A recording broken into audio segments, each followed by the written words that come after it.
chicken. Why would anyone want to dip a chicken in a swimming pool? Somebody once asked me in a pub.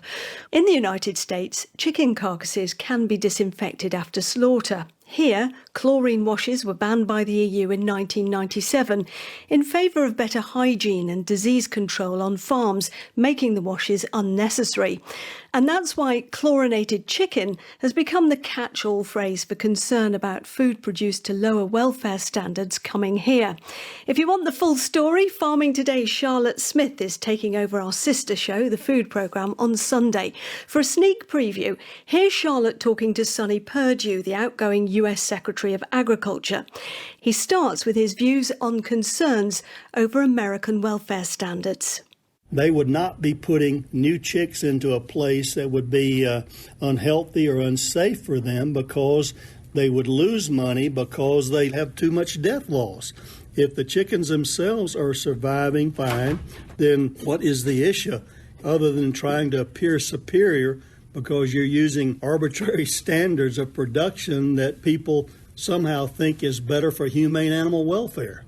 Well, it's not arbitrary, isn't it? I guess it's like there is a movement now from many companies and farmers here in the UK to go for a slower growing breed of chicken because they believe that is much fairer on the animal, and they think that the faster growing breeds, which we have been using, are too big in the breast and have welfare difficulties because of that.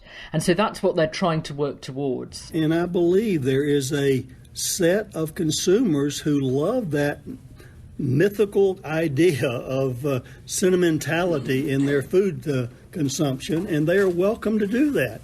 Your farmers could supply that group of people. There are other people with families and children to feed who are not as affluent, and they can get a healthy protein source from American chicken. Let the consumer be in charge of their own lifestyle and their own ability to afford safe, nutritious food. And this is the very basis of free trade. Let the market decide.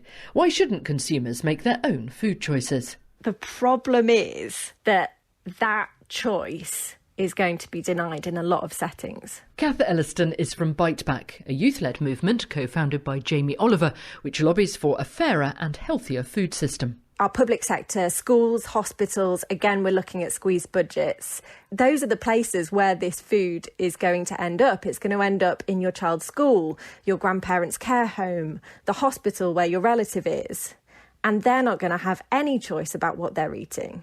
And that isn't Bite Back's only concern around food imports, which is why they launched the Save Our Standards campaign. Trade deals are going to be the biggest thing to change what's on our supermarket shelves in decades. And chlorinated chicken really is just the tip of the iceberg. This could really harm the livelihoods of our farmers. And I think people really care about this issue. Charles Bournes is a poultry farmer in South Gloucestershire. He produces chickens for a major supermarket and has 39,000 birds, all kept inside in sheds. How concerned are you, Charles, about the prospects of a trade deal with the USA? I'm not really concerned.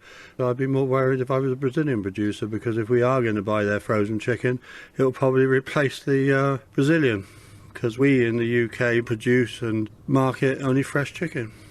And we're not self-sufficient in chicken, so I prefer the frozen came in from Brazil or America than we have fresh coming in from the EU. My belief is that no government is going to want food to be short on people's plates. So food is going to come in whether you like it or not. But at least the consumers are showing that they want British farming more and more, and I believe that that will carry us through.